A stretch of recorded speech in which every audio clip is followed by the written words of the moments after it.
I'll just simplify it into like 5 minutes.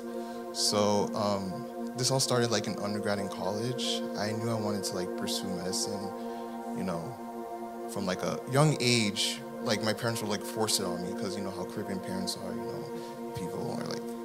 But I think during like college, it kind of shifted into like I want to pursue this just for myself because I felt like there was like a calling for it. So I decided to go for it. But there was like a huge obstacle. It was unfortunately my grades. They weren't up to par. I was like getting C's and just withdrawing from classes. GPA wasn't that good enough. And then I remember I went to my advisor, and my advisor was like, you cannot pursue this at all. Like, your grades are not up to standard at all. Even if you try to make a 4.0, it was just not possible. You should just quit now, and you should pursue something. Do nursing. Do,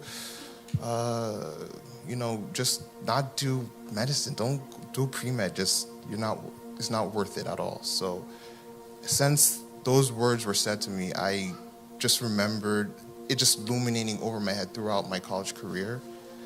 And then I remember I just tried to do better. I tried to get all A's and stuff like that. But, after that, I just graduated with like a subpar GPA. So I was like, okay, maybe this isn't meant for me. So after I graduated, I just started to do healthcare jobs and, try to, boost up my extracurriculars in other ways to make up for my GPA. But even then, I had multiple people telling me, this is not, like, you can't get into school with all these bad grades. So I remember, like, fast forward 4 years later, I decided to, like, take this huge test. And if you don't know, it's called the MCAT. And then all pre-meds take it just to gain admissions into medical school. So I remember I kept studying for it and then just kept getting discouraged, having those words like, you're not going to make it. This is a waste of your time. Do something else. And I just remember, like years would pass by and I would try to study for this test. I'll get scores and they were just not good enough. And I just remember something like, I think it was a switch flipped. And I just remember like, okay, I have to lock in. So I spoke to my manager. I tried to get a month off, and I'm just studying for the test nonstop for 5 weeks. 12 hours studying nonstop. And I remember during all that time, we were doing Pursue Conference here. So I had like a big role in that. So I was trying to balance studying and doing Pursue Conference. And it didn't feel like a burden at all. Like I just kept reaching out to churches. I kept doing, coordinating the worship team and I'm studying 12 hours and then I'm doing that. And I just felt not burdened, not anxiousness. I just felt like a peace about it. So I remember going into that test and then it was just, I can't even think about it. Like I go into the computer and I put my headphones on and the questions that would come up was like so out of this world. It was nothing I've ever prepared for. I was like, what is this? What am I doing here? And I remember having a panic attack mid-test. Like my heart was racing. I couldn't focus on anything. So I just kept, I remember I was filling in random answers for some questions. And then I walked out of the test defeated. And I was like, okay, whatever. I guess this is not meant for me. So I remember 30 days later is when the score comes back. I remember I was at work and I was like, I can't be here when the score comes. I had to go in my car. So I'm in my car and I'm just looking at and then when I get the notification and I read it, it was still not where it was supposed to be honest. It was kind of sitting above, but nowhere near to get qualified to gain admission to medical school. So I was like, okay, I guess. But then I felt such a peace about it. I was staring at that test score. It was abysmal. And I'm like, why am I feeling this peace about it? And I'm like, okay, I guess I'll apply. So at this point, my only options were just to apply outside of the U.S. or apply for a master's program because this is no way. So I just remember I'm going to do it anyway. So I applied And then I was just, okay, 1 week goes by. And I remember I was at the doctor's office and I get a notification from my phone like a week after applying. And I just look at the notification, says, oh, congratulations, Caleb, you've been invited to an interview. And I'm like, what?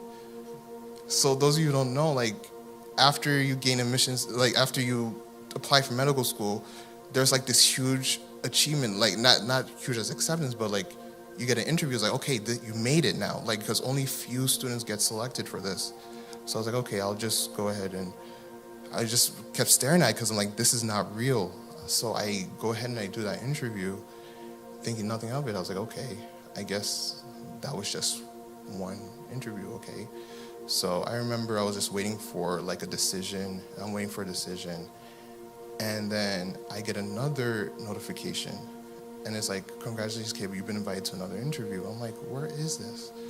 And then it kept like the next week, congratulations, Caleb, you've been invited to interview.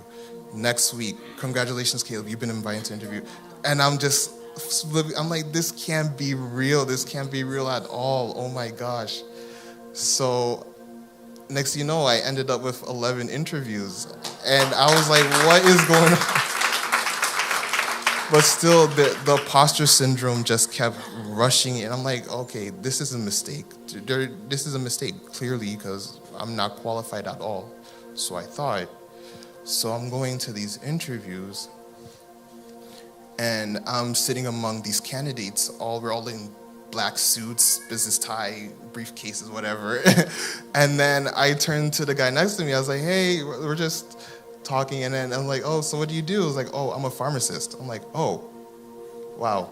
And then I talked to the girl next to me. He's like, so what do you do? I was like, I'm a PA. I'm like, what? So, mind you, I just graduated from a bachelor's degree, and I've just been working as a medical assistant. And with a subpar GPA, subpar MCAT, I'm just like, what am I doing here with these pharmacists? And then another person had a master's in AI, and I'm like, what is going on? These are way overqualified. So I remember specifically, like, we were all sitting in this conference room, and the dean of admissions, he comes out, and he's like, okay, guys, so here's the lowdown. So we plan on admitting all of you as long as you do well on this interview. You're not fighting each other. You are here because you think that we looked at your application, we think that you are worthy of getting an acceptance to our institution. So just relax, just do the interview. So I do the interview, and I thought nothing of it. I was like, okay, I'm flying back home. And I didn't hear from them at first. Like, so he said, you will hear from us back in a week. It's been a week. And then it's been 2 weeks. I'm like, okay. I called them admissions like, hey, we're not ready to give you a decision yet. And I'm like, okay. So I was like, okay, maybe this is a joke. Maybe I got all these interviews, and then I was just going to end up being rejected from every single one of them. So I just remember, I was like crying. I was like, God, please, you got me this far. Please just take me further. So I remember I was just, sitting at work, actually. And then I was just like, okay, maybe I should explore the options. Maybe I can set myself to go to the Caribbean or go out of seas for medical school. And then I remember, like, I get a call from this unknown number, and I'm like, okay, what is this? I call, and he's like, hey, is this Caleb? I'm like, yes, it's Caleb. This is Dr. Smith from the College of Medicine. And, like, you've been admitted. Congratulations. I was like, oh, my gosh, what? And then after that, from the other interviews, I got the next week, I got a notifications. Congratulations, Caleb, you've been admitted. And then after that, a few weeks later, congratulations, Caleb, you've been admitted. And then after that, congratulations, Caleb. So I'm just like, what is going on? So I think I just wanted to say, like, throughout this journey, I just felt God was there with me, even though there was no way, even though, like, I even remember one of the interviews, they brought out my transcript, and then I just see, like, red. And then I was like, what's highlighted? It was my C's. I got, like, 11 C's, and then in front of the interviewer, there was my transcript, there was C's. And then there was my MCAT score right there. And then, mind you, this was like in Kentucky, like rural Kentucky. So I was just like, what am I doing here? And he's like, so, well, if your MCAT score is kind of competitive. And I'm like, what? And he's like, so if we get rid of one section and we just bring it together, you are competitive for admissions at our college. And I was like, what? And in this crazy country accent. And then I was like, what is going on? And then the week later, there came the acceptance. I was like, what is going on? Anyways. So I just thank God every day for bringing me through this journey. I pray for me because I don't know how I'm going to get through the rest of it, but I guess I'm meant, there's a purpose for it. So thank you.